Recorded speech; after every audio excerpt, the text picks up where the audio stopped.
Hello everyone. सो आज हम solve करेंगे problem of the day leet code का। जो आज की प्रॉब्लम है मॉडिफाई ग्राफ एज वेटेज। ठीक है, you are given undirected weightage connected graph containing N nodes लेवल फ्रॉम 0 to n-1। ठीक है, हमको एक अनडायरेक्टेड वेटेज ग्राफ गिवन होगा जिसके अंदर टोटल 0 to n-1 नोड होंगे and N integer array edge. हमको कुछ एजेस गिवन होंगे। एजेस कैसे हैं? एजेस का जो भी पर्टिकुलर हर एक ईच इंडेक्स वो कैसे होगा, हमको कुछ ए आई होगा, कुछ वी आई होगा, हमको कुछ डब्ल्यू आई है। एआई मतलब हमको कि एआई नोड टू अगर वीआई नोड जाना है तो हमको वेटेज कितना लगेगा, कुछ हमको कॉस्ट। कॉस्ट मतलब हो गया हमारा वेटेज। ठीक है, ओके। और हमको सम एज है वेटेज ऑफ -1। कुछ एज जो होंगे हमारे वो उसके जो वेट होगा वो -1 से होगा और बाकी सबका हमारा पॉजिटिव वेट होगा। मतलब हमारे पास क्या है, एक अनडायरेक्टेड वेटेज ग्राफ है जिसके एजेस होंगे, यानी ए आई टू बी आई जाने का कुछ हमको कुछ कॉस्ट गिवन होगा। कॉस्ट हमारा जो हो सकता है वो -1 भी हो सकता है और हमारी पॉजिटिव वैल्यू भी हो सकती है। ठीक है, अब your task is to modify all edges with weightage of -1। यानी हमारा टास्क क्या है कि सारे जो वेटेज है हमारा -1 उसको मॉडिफाई करना है। Assign them positive integer value in range 1 to 2 यानी हमको जो भी -1 है, जो भी -1 से जो भी वेटेज है उसको हमको वैल्यू एक पॉजिटिव इंटीजर असाइन करना है 1 से लेकर के 2 into 10 के बीच का, या इनको इंक्लूड करके हमको एक ना एक मतलब हम -1 को हमको इस पार्टिकुलर रेंज के अंदर कोई ना कोई वैल्यू असाइन करनी है। ठीक है, यानी इस पार्टिकुलर रेंज से हमको एक वैल्यू लेना है और -1 की जगह पे उसको पुट कर देना है, so that the sorted distance between the node source and destination become equal to target. यानी हमको कुछ सोर्स गिवन होगा, हमको एक डेस्टिनेशन गिवन होगा। सोर्स नोड और एक हमको एक डेस्टिनेशन नोड गिवन होगी और हमको कुछ कॉरस्पॉन्डिंग से टारगेट गिवन होगा। तो हमको क्या करना है, -1 को किसी एक पॉजिटिव वैल्यू से रिप्लेस करना है जिससे कि सोर्स टू डेस्टिनेशन अगर हम मूव करें तो हमारा जो टोटल पाथ का कॉस्ट हो वो हमारा टारगेट के इक्वल आ जाए। ठीक है, अगर मल्टीपल मॉडिफिकेशन करते हैं हमको मल्टीपल पाथ मिलता है तो हमको बस एक पाथ रिटर्न कर देना है, कोई दिक्कत नहीं है। तो रिटर्न हमको रिटर्न क्या करना है, return array containing all ages. यानी जो भी हम -1 को चेंज करें किसी पॉजिटिव इंटीजर में तो हमको बेसिकली टोटल जो हमको एजेस गिवन है उसी को रिटर्न करना है कि हमने किस वैल्यू मतलब -1 को किस वैल्यू से चेंज किया है।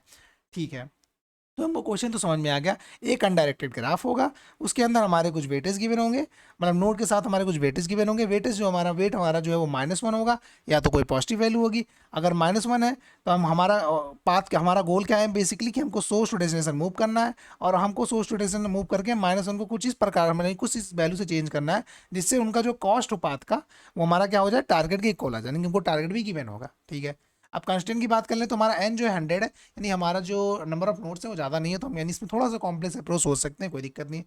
एजेस की लेंथ जो है n×n-1/2। ठीक है, कोई दिक्कत नहीं है। अब हम सबसे पहले एग्जांपल तो समझते हैं। तो हमको क्या है, हमको n=5, हमको 5 नोड गिवन होंगे, हमको कुछ एजेस गिवन है और हमको एक सोर्स पता है, हमको डेस्टिनेशन पता है और हमको टारगेट पता है। नहीं हमको 0 नोड से यानी 0 नोड से 1 नोड पे जाना है और जो हमारा पाथ का कॉस्ट होना चाहिए वो 5 होना चाहिए। ठीक है, हमको ये बनाना है। तो इसलिए हमारा 4 to 1 क्या है, -1 है। 4 to 1 हमारा -1 है। फिर 2, अगर हम 2 से 0 जा रहे हैं यानी 2 से अगर हम 0 नोड पे जा रहे हैं तो हमारा कॉस्ट -1 है, तो -1 है। ठीक है, 0 to 3, अब हम 0 to 3 जा रहे हैं तो हमारा कॉस्ट क्या, -1 है, तो -1। ठीक, अब हम 4 to 3 जा रहे हैं, 4 to 3 जा रहे हैं तो हमारा कॉस्ट क्या है, पाथ का जो वेटेज है हमको -1 गिवन है, यानी सारा हमको -1 गिवन था।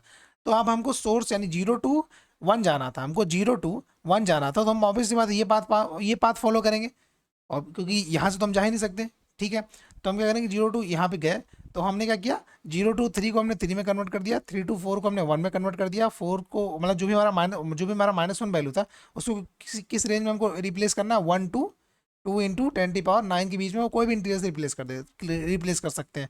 तो 3 to 4 को हमने 1 से रिप्लेस कर दिया, 4 to 1 को भी हमने 1 से रिप्लेस कर दिया और 0 to 3 को हमने 3 से रिप्लेस कर दिया। तो अगर इसका हम इस पाथ का अगर हम कॉस्ट का अगर सम देखें तो 3 + 1 + 1 यानी आ गया 5। हमारा जो टारगेट था 5, बेसिकली वही हमारा डिमांड कर रहा था। तो हम क्या करेंगे, इस जो भी हमारे चेंजेस किए हैं इसको हम क्या करेंगे, रिटर्न कर देंगे, मतलब हमारे जो भी एजेस के चेंजेस थे। तो बेसिकली हमको क्वेश्चन भी समझ में आ चुका, एग्जाम्पल भी हमको समझ में आ चुका कि बेसिकली एग्जाम्पल हो कैसे रहा है कि हमको क्या करना है, बस -1 को किसी न किसी एक पार्टिकुलर पॉजिटिव वैल्यू में चेंज करना है और जो पॉजिटिव वैल्यू होगी उसकी रेंज होगी 1 to 2 × 10⁹। ठीक है, अब अगर हमको प्रॉब्लम समझ में आएगा तो अब हम इसकी अप्रोच पे चलते हैं। ठीक है, तो हमको ये सबसे पहले पता है कि we need to change only negative value, यानी जो -1 वैल्यू है इसी को सिर्फ चेंज करना है, पॉजिटिव वैल्यू को बिल्कुल नहीं हाथ लगाना है। ठीक है, जैसे हमारे पास ये एग्जांपल गिवन था, इसमें सारा नोड इनिशियली क्या था, -1 था। ठीक है, हमको सोर्स था 0, डेस्टिनेशन था हमको 0 to 1 जाना था और हमको टारगेट था 5। ठीक है, तो सबसे पहले हम अप्रोच में करेंगे क्या, ऑब्वियस सी बात है क्योंकि ये ग्राफ है तो हमको अगर मूव करना है या फिर हमको डिक्शनरी एल्गोरिथम या हमको बीएफएस या डीएफएस कुछ भी लगाना है तो ऑब्वियसली हमको एडिशन लिस्ट तो चाहिए ही चाहिए। तो सबसे पहले जो पार्टिकुलर हमको नोड या जो पार्टिकुलर हमको ग्राफ दिया है उसके करस्पॉन्डिंग हम क्या करेंगे, एडिशन लिस्ट बनाएंगे। ठीक है, ठीक है, मान लेते हैं एडिशन लिस्ट बना लिया। अब बनाने के बाद सबसे पहले हम क्या करेंगे, उस पार्टिकुलर जो गिवन ग्राफ है इसके ऊपर हम डिक्स्टा एल्गोरिथम लगाएंगे। अब डिक्स्टा क्यों होता है? फाइंड शॉर्टेस्ट पाथ, ओके, यानी हमको शॉर्टेस्ट पाथ फाइंड करना है। अब हम ऐसा क्यों कर रहे हैं? क्योंकि हम ये चेक कर रहे हैं कि ऑलरेडी कोई शॉर्टेस्ट पाथ एग्जिस्ट कर रहा है क्या, जिसका जो कॉस्ट है सोर्स टू डेस्टिनेशन जाने का, उसका जो कॉस्ट है वो लेस देन टारगेट है। मतलब हमको टारगेट कुछ गिवन होगा कि हमको इतना टारगेट बनाना है, लेकिन अगर ऑलरेडी ऐसा कोई पाथ एग्जिस्ट कर रहा है जिसका शॉर्टेस्ट पाथ जो है वो गिवन टारगेट से छोटा है। अब गिवन टारगेट से छोटा है, और यानी ऑब्वियस बात है उसके अंदर की सारी वैल्यू पॉजिटिव होगी। अगर हम क्योंकि हम एडिशनल लिस्ट में हम कौन सी वैल्यू डालेंगे, जो निगेटिव नहीं होगी, यानी जिस वेटेज का कॉस्ट निगेटिव नहीं होगा उसी को हम एडिशनल लिस्ट में रखेंगे, और उसी उसी पार्टिकुलर एडिशनल लिस्ट को हम क्या करेंगे, डिक्स्टा एल्गोरिथम में पास करेंगे।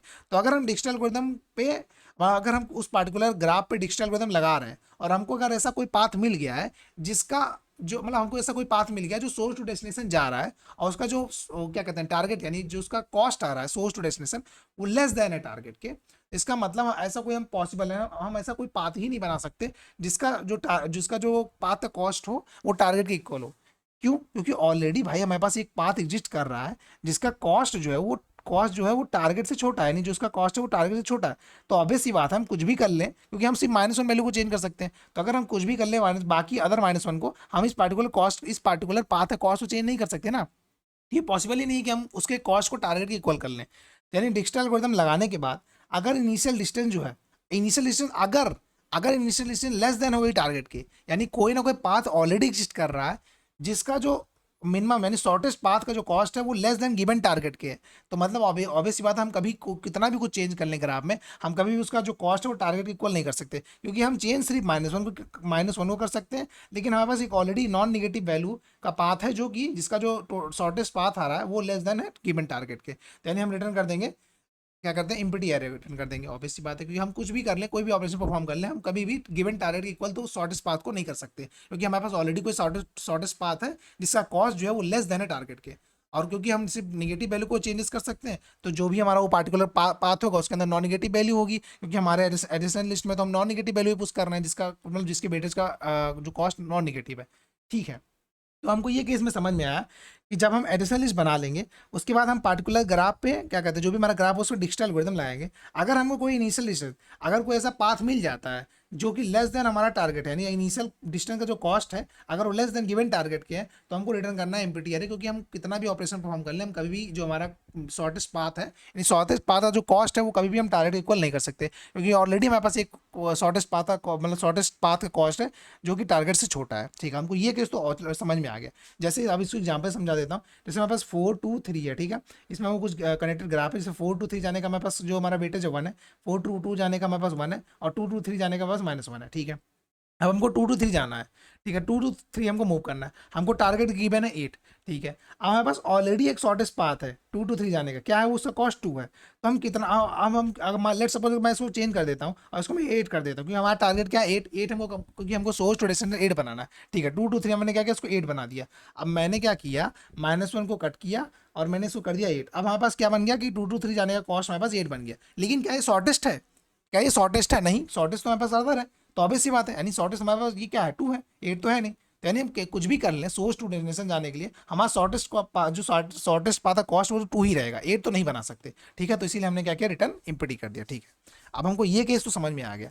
अब लेट सपोज अगर इनिशियल डिस्टेंस जो हमने डिजिटल एल्गोरिथम लगाने के बाद हमारा अगर इनिशियल डिस्टेंस अगर वो टारगेट इक्वल आ गया, ठीक है, हमने इस ग्राफ पे डिजिटल एल्गोरिथम लगाया, जो कि मतलब एडिशनल लिस्ट बनाने के बाद हमने क्या किया, इस पर डिजिटल एल्गोरिथम लगाया, और हमको एक ऐसा पाथ मिल गया जिसका जो कॉस्ट है वो टारगेट के इक्वल है, यानी हमारे पास एक ऐसा पाथ है जिसका जो कॉस्ट है, यानी path cost shortest path cost वो क्या है, टारगेट के इक्वल है। तो यानी जितने भी बचे -1 है उसमें, यानी पूरे ग्राफ में जितने भी -1 को इन्फिनिटी से इनिशियलाइज कर दो, क्योंकि यहाँ पास ऑलरेडी हमको एक पाथ मिल चुका है जिसका जो क्या कहते हैं, जो इनिशियल डिस्टेंस यानी जो कॉस्ट आ रही है इनिशियल डिस्टेंस का वो टारगेट के इक्वल है, तो बाकी बचे -1 को क्या कर दो, इनफाइनाइट को इनफाइनाइट से चेंज कर दो। ठीक है, एल्स अब हम बात करते हैं कि हमको अप्रोच करना है। एल्स क्या करेंगे, हम क्या करेंगे, हर एक -1 को हम क्या करेंगे, किसी एक पॉजिटिव वैल्यू से चेंज करेंगे, और फिर हम चेक करेंगे डिजिटल में आगे क्या हम सोर्स डिस्टेंस पहुंच पा रहे हैं या नहीं पहुंच पा रहे हैं। अब बेसिकली इस पार्ट को मैं इस गिवन एग्जाम पे समझाता हूँ जो हमको गिवन था। तो हमको गिवन था n = 5, हमको एड्रेस गिवन था, हमको सोर्स जो था 0 था, डेस्टिनेशन को 1 पे पहुंचना था, हमको टारगेट 5 गिवन था। ठीक है, ओके, हमारे पास ये ग्राफ था कि सारा जो वेटेज जो सारा वेट था वो सारा -1 से था। अब हम कह रहे हैं सबसे पहले हम एज पे हम क्या करेंगे, उसको ट्रेवल्स करना स्टार्ट करेंगे। तो सबसे पहले 4 to 1 हमारा -1 है, तो 4 to 1 को क्या करेंगे, पॉजिटिव वैल्यू से चेंज करेंगे। किस पॉजिटिव वैल्यू से चेंज करेंगे, हम 1 से चेंज करेंगे। तो जो हमारा -1 था उसको हम 1 से चेंज करेंगे, और फिर उसको उसको हम क्या करेंगे, अपने एडिशनल लिस्ट, जो हमारा एडिशनल लिस्ट था उसमें हम पुश कर देंगे। ठीक है, अपनी लिस्ट में हम पुश कर देंगे इससे करस्पॉन्डिंग। तो 4 से हम कहाँ जा सकते हैं, 1 पे जा सकते हैं, उसका जो वेटेज होगा 1। 1 से हम 4 पे जा सकते हैं, उसका वेटेज जो होगा 1। ठीक है, अब हम क्या करेंगे, हम अब डिजिटल एल्गोरिथम लगाएंगे इस पार्टिकुलर ग्राफ पे। ठीक है, तो हमारा सोर्स क्या था, 0। अब हम 0 से डिजिटल एल्गोरिथम लगाएंगे, ऑब्वियस बात है, क्योंकि हमारे पास 0 के करस्पॉन्डिंग कोई एडिशनल लिस्ट में हमारे पास कोई वही नहीं है, कोई हमारे पास नेबर ही नहीं है। तो नेबर ही नहीं है तो हमको कोई एडिशनल लिस्ट लगा ही नहीं पाएंगे। तो ये क्या रिटर्न करेगा, हम इनफाइनाइट रिटर्न करेगा। इनफाइनाइट मतलब कि हम पहुंच, इनफाइनाइट कॉस्ट मतलब हम पहुंच नहीं पा रहे हैं, सोर्स टू डेस्टिनेशन पहुंच नहीं पा रहे हैं। ठीक है, अब नहीं पहुंच पा रहे तो यानी हमारा अभी जो चेंजेस किया इससे कोई फर्क नहीं पड़ने वाला, तो हमको और भी चेंजेस करने। ठीक है, और बाकी फिर हम क्या करेंगे, अगला नोट क्या है, 2 to 0, यानी 2 to 0 को भी जो हमारा -1 था इसको हम करेंगे 1 से, इसको हमने कॉस्ट से कर दिया 1 से। ठीक है, बेसिकली हम बस ये फाइंड कर रहे हैं कि हम सोर्स टू डेस्टिनेशन में पहुंच पा रहे हैं या नहीं अभी। तो हमने क्या किया, इसको 1 से चेंज कर दिया। अब फिर से हम डिजिटल एल्गोरिथम लगाएंगे। अब जब हम इसको 1 से चेंज करेंगे तो हम क्या करें, अपनी लिस्ट में, एडिशनल लिस्ट में भी हम इसको पुश कर देंगे। तो फिर से हम क्या करेंगे, इसमें डिजिटल एल्गोरिथम लगाएंगे, तो फिर से सोर्स टू डेस्टिनेशन तो नहीं पहुंच पाएगा। अब डेस्टिनेशन तो नहीं पहुंच पाएगा तो इसका कॉस्ट क्या होगा, डेस्टिनेशन पहुंचने का इनफाइनाइट, क्योंकि ऑब्वियस बात है ये पार्ट एग्जिस्ट ही नहीं करता, क्योंकि अभी तो जो -1 को हमने क्या किया, एडिशनल लिस्ट में डाला ही नहीं है, यानी ये पार्टिकुलर पाथ तो भी है ही नहीं, हमारे पास ये पाथ है और ये पाथ है। ठीक है, तो हम यहाँ से लेके 1 तक तो हम पहुंच ही नहीं पाएंगे, और नहीं पहुंच पाएंगे, जैसा कॉस्ट का रिटर्न होगा, इनफाइनाइट रिटर्न होगा। ठीक है, फिर से अगला एज क्या हमारे पास 0 to 3। तो अब 0 to 3 को हम क्या करेंगे, फिर से किसी पॉजिटिव वैल्यू से, हमने क्या किया, इसको 1 से इनिशियलाइज किया। ठीक है, अब फिर से हम इसमें अब इसके करस्पॉन्डिंग क्या करेंगे, हम जो भी हम 1 से स्लाइस करेंगे, तो जो भी उसका क्या कहते हैं नोड होगा, उसको हम एडिशनल लिस्ट में हम क्या करेंगे, पुश करते रहेंगे हर एक टाइम। अब हम क्या करेंगे, फिर इसमें डिजिटल एल्गोरिथम लगाएंगे। अब डिजिटल एल्गोरिथम लगाएंगे तो ऑब्वियस बात है, फिर से हम सोर्स टू डेस्टिनेशन, डेस्टिनेशन हमारा क्या 1, क्योंकि हम सोर्स टू डेस्टिनेशन तो नहीं पहुंच पा रहे। अब नहीं पहुंच पा रहे तो ये कॉस्ट रिटर्न क्या करेगा, इनफाइनाइट रिटर्न करेगा। ठीक है, अब हम लास्टली क्या है, 4 to 3, जो हमारा जो 4 to 3 था, जो -1 था, इसको हम क्या करेंगे, 1 से रिप्लेस कर देंगे। अब जैसे हम इसको 1 से रिप्लेस करेंगे और इस पर डिजिटल एल्गोरिथम लगाएंगे, तो हमको क्या करेंगे, एक ना एक पाथ तो मिल जाएगा जो कि हमारा सोर्स टू डेस्टिनेशन जा रहा है। उसका कॉस्ट क्या, उससे हमको बिल्कुल मत नहीं है, हमको क्या मिला, हमको एक पाथ मिल चुका है, हमको एक पाथ मिल चुका है जो कि हमारा सोर्स टू डेस्टिनेशन जा रहा है। अब हमको अगर एक पाथ मिल गया है जो सोर्स टू डेस्टिनेशन जा रहा है, तो हम क्या करेंगे, जो भी हमें उस पार्टिकुलर, जो भी उस पार्टिकुलर नोड का जो वेटेज था, अब इसमें हम क्या करेंगे, जितना उसको चाहिए टारगेट के इक्वल होने के लिए, उतना हम इसमें ऐड कर देंगे। यानी उस पार्टिकुलर नोड को जितना चाहिए टारगेट के इक्वल होने के लिए हम उसको ऐड कर देंगे। ठीक है, तो यानी अभी तक कितना कॉस्ट इसका, 1 2 3 3 था, हमको चाहिए कितना था, हमको 5 चाहिए था, यानी हम क्या करेंगे, 2 और ऐड कर देंगे उस पार्टिकुलर नोड में। तब हमारा जो ये पार्टिकुलर नोड का कॉस्ट क्या बन जाएगा, 5 बन गया। तो हमने क्या किया, इसको टारगेट के इक्वल कर लिया। यानी जब भी हमको पाथ मिल जाएगा, जब पाथ मिल जाएगा तो इज इक्वल टू टारगेट, यानी हमारा जो सबसे शॉर्टेस्ट पाथ का जो टारगेट था वो हमारा इक्वल हो चुका है गिवन टारगेट के। तो हम क्या करेंगे, इसको ट्रू कर देंगे, और इसको ट्रू करने के बाद जो, अब इसको ट्रू करने का मतलब क्या होगा कि हमको एक पाथ मिल चुका है। अब कोई भी माइनस वैल्यू अगर आती है तो उसको सीधा इनफाइनाइट से इनिशियलाइज करो, हमको बिल्कुल उसको कोई भी और भी मतलब उसको सीधा इनफाइनाइट से इनिशियलाइज करो कि हमारा वो शॉर्टेस्ट पाथ ना बन पाए, क्योंकि हमने शॉर्टेस्ट पाथ ऑलरेडी ढूंढ लिया है, जिसका जो टारगेट हो 5 के इक्वल है। हमने कैसे किया, सबसे पहले सबको 1 से स्लाइज किया है, मतलब सबको 1 से रिप्लेस किया है। अब जैसे हमको कोई पाथ मिल जाएगा तो किसी एक पार्ट, जो उस टाइम जो करंट नोड होगा, यानी जो करंट पार्टिकुलर 3 to 4 जा रहे थे, ये पार्टिकुलर नोड, इस पार्टिकुलर नोड के वेटेज में उतना हम ऐड कर देंगे जितना हमको टारगेट के इक्वल करने में चाहिए। जैसे हमको 2 चाहिए था, और तो हमने क्या किया, इसको मैं 2 और ऐड कर दिया, तो इस पार्टिकुलर जो कॉस्ट, जिसका जो कॉस्ट बन गया वो 3 बन गया। ठीक है, तो बेसिकली यही था हमारा कि हम क्या करेंगे, एक एक करके -1 को 1 में चेंज करेंगे, फिर हम इसमें डिजिटल एल्गोरिथम लगाएंगे, फिर चेक करेंगे क्या हमारा new distance less than equal to target का मतलब, अगर देखो अगर वो पहुंच नहीं पा रहा है तो न्यू डिस्टेंस हमारा इनफाइनाइट रिटर्न करेगा। इनफाइनाइट मतलब कि वो टारगेट के बाद नहीं पहुंच पाया, अगर वो कुछ ना कुछ एक लिमिटेड वैल्यू रिटर्न करेगा, मतलब यानी अगर लेस देन टारगेट है, यानी हमारे पास कोई एक पाथ है जो कि टारगेट से छोटा है। अगर टारगेट से छोटा है तो हम क्या करेंगे, इज इक्वल करेंगे जो भी हमारा, मतलब हम टारगेट के पास पहुंच चुके हैं, सोर्स टू डेस्टिनेशन में पहुंच चुके हैं, और उस पार्टिकुलर एज में उतना ऐड कर देंगे जितना हमारा टारगेट में रीच करने के लिए हमको चाहिए। ठीक है, यानी जितनी उसकी डिस्टेंस थी, जितना टोटल चाहिए था, उसमें से जितना लेफ्ट बचेगा उसको हम उस पार्टिकुलर एज में ऐड कर देंगे। ठीक है, तो ये हमारा पार्टिकुलर अप्रोच थी। अब इसका हम कोड समझ लेते हैं। तो सबसे पहले हमने क्या किया, एडिशन लिस्ट बनाया, जो कि हम हमेशा किसी भी ग्राफ का क्वेश्चन आता है तो हम क्या करते हैं, एडिशन लिस्ट तो बनाते हैं। तो हमने एडिशन लिस्ट बनाया, फिर हमने क्या किया, इनिशियल डिस्टेंस कैलकुलेट किया, यानी डिजिटल एल्गोरिथम लगा के हमने इनिशियल डिस्टेंस कैलकुलेट की। अगर हमारी initial distance less than target आ गई, मतलब कोई ना कोई पाथ ऑलरेडी एग्जिस्ट कर रहा है, यानी हमारा कभी भी मिनिमम पाथ जो हो रहा है वो टारगेट के तो इक्वल नहीं होना, मिनिमम पाथ का जो कॉस्ट है वो टारगेट इक्वल तो नहीं होगा, तो हम क्या रिटर्न करेंगे, पेटी रिटर्न करेंगे। फिर हमें इज इक्वल टारगेट बनाना, मतलब कि हमारा इनिशियल डिस्टेंस जो हमने लाया, क्या वो टारगेट इक्वल है। अगर टारगेट इक्वल है, ठीक है, तो बाकी जो, अगर मैंने क्या बोला, अगर टारगेट इक्वल है तो यानी जो भी -1 है उसको सीधा इनफाइनाइट से चेंज करना है। यानी अगर अब हम क्या करें, हर एक एज पे क्या करें, लूप लगा रहे हैं, तो अगर वो एज हम किस पे हम चेंजेस करना है, क्योंकि -1 पे चेंज करना है। अगर -1 तो सीधा कंटिन्यू कर दो, अगर नहीं सॉरी, अगर -1 नहीं है तो सीधा कंटिन्यू कर दो, -1 है तो हम ऑपरेशन परफॉर्म करेंगे। अगर वो ऑलरेडी इक्वल्ड है तो हम क्या करेंगे, जो भी बचा -1 उसको हम सीधा इनफाइनाइट से स्लाइस करेंगे, ऑब्वियस सी बात है। और अगर इनफाइनाइट से स्लाइस करेंगे, अगर वो इक्वल नहीं है तो हम क्या करेंगे, फिर से उसको 1 से चेंज करेंगे। अगर वो इक्वल नहीं है तो उसको हम क्या करेंगे, उस पार्टिकुलर एज को, उस पार्टिकुलर वेटेज को हम 1 से चेंज करेंगे, और फिर से हम क्या करेंगे, डिजिटल एल्गोरिथम लगाएंगे, फिर न्यू डिस्टेंस कैलकुलेट करेंगे। तो मतलब जो भी मैंने अप्रोच समझा, इसको हम कंटिन्यू करते रहेंगे जब तक कि हम अपने सोर्स टू डेस्टिनेशन टारगेट पे पहुंच नहीं जाते, ठीक है। ओके, और लास्टिंग में करेंगे, अगर हमारे एज को, अगर हम पहुंच गए हैं तो हम क्या करेंगे, अपने एज को रिटर्न कर देंगे। अगर हम नहीं पहुंच पाए हैं अपने डेस्टिनेशन पे तो हम क्या करेंगे, एम्प्टी एरे रिटर्न कर देंगे। ओके, और ये हमारा पार्टिकुलर डिजिटल एल्गोरिथम है। डिजिटल एल्गोरिथम तो सब लोग जानते हैं। हम क्या करते हैं, एक हम क्या करते हैं, बेसिकली स्टोर करने के लिए एक टेम्परेरी बना लेते हैं कि हमारा कि कहाँ पे मतलब किस नोड पे कितना कॉस्ट लग रहा है पहुंचने का। हमने प्रायोरिटी क्यों बनाया, फिर हमने क्या किया, सबसे पहले जो हमारा सोर्स था उसमें उस पे पहुंचने का कॉस्ट जीरो, यानी सोर्स टू सोर्स पहुंचने का कॉस्ट तो जीरो ही होगा। ठीक है, हमने फिर उसको प्रायोरिटी में पुश किया। जब तक प्रायोरिटी की इम्पिटी नहीं होती तब तक क्या करते हैं, इसमें ऑपरेशन परफॉर्म करते रहते हैं। हम बेसिकली डिजिटल एल्गोरिथम का मतलब क्या होता है, अगर हमको यू से भी जाना है, यू टू भी जाना है, तो हम तब यू टू भी तभी जाएंगे जब उसका जो लेस देन कॉस्ट होना चाहिए इस पार्टिकुलर व्यू पे। लेट्स सपोज हम यू पे खड़े हैं, यू थे हमको वी पे जाना है, तो यू प्लस बी का कॉस्ट अगर लेस देन हमारे जो करंट बी का कॉस्ट है, तभी हम क्या करेंगे, उस पार्टिकुलर नोड पे मूव करेंगे। तो ये पार्टिकुलर हमारे पास डिजिटल एल्गोरिथम क्या होता है, ये हमारा एक फॉर्मूला होता है जिसका हम यूज करके हम डिजिटल एल्गोरिथम लगाते हैं अपनी, ठीक है। तो ये हमारा पार्टिकुलर सिर्फ करें, ये हमारा डिजिटल एल्गोरिथम है जो कि सिर्फ और सिर्फ मिनिमम पाथ कॉस्ट रिटर्न करेगा। ओके, अब इसी टाइम कॉम्प्लेक्सिटी बात करें तो हमारा डिजिटल एल्गोरिथम कितना टाइम कॉम्प्लेक्सिटी रहता है, E plus V log V, ठीक है। हमारा तो ये टोटल ओवरऑल टाइम कॉम्प्लेक्सिटी क्या है, क्योंकि हम ई नोड हम क्या कर रहे हैं, हर एक ई नोड तो हम ट्रेवल्स करेंगे। अगर लेट्स सपोज ई नोड है हमारे पास तो हम ई टाइम्स ट्रेवल्स करेंगे इसको, और ई टाइम के साथ ई टाइम ट्रेवल्स करेंगे, उसके साथ साथ हम क्या करें, उसमें डिजिटल एल्गोरिथम भी लगा रहे हैं। और तो डिजिटल एल्गोरिथम की टाइम कॉम्प्लेक्सिटी क्या होती है, ई यानी edge plus vertex into log V, ठीक है। तो ये पार्टिकुलर कॉस्ट हो गई हमारा डिजिटल एल्गोरिथम लगाने के लिए, और ई टाइम्स हम लगा रहे हैं तो E into E plus V log V, हमारी ये ओवरऑल टाइम कॉम्प्लेक्सिटी हो गई इसकी। इस डिजिटल एल्गोरिथम में टाइम कॉम्प्लेक्सिटी क्या होती है, E plus V log V हो गई हमारी इसकी टाइम कॉम्प्लेक्सिटी। और क्योंकि हम ई टाइम्स को इसको ट्रेवल्स कर रहे हैं तो E into E plus V log भी हमारा ये हो गया overall time complexity. Space complexity बात करें अगर इस अप्रोच की, तो हमने सिर्फ एक एडिशनल लिस्ट हमने एक्स्ट्रा स्पेस यहीं पे लिया है। तो हमारी कितना एडिशनल लिस्ट बनेगा, तो बी प्लस ई, यानी ओवरऑल स्पेस कॉम्प्लेक्सिटी क्या होगी इसकी, बी प्लस ई, जो कि हमारा एडिशनल लिस्ट ले रहा है। तो ये ओवरऑल टाइम कॉम्प्लेक्सिटी हो गई V of E into E plus V log V, और स्पेस कॉम्प्लेक्सिटी हो गई V of V plus E.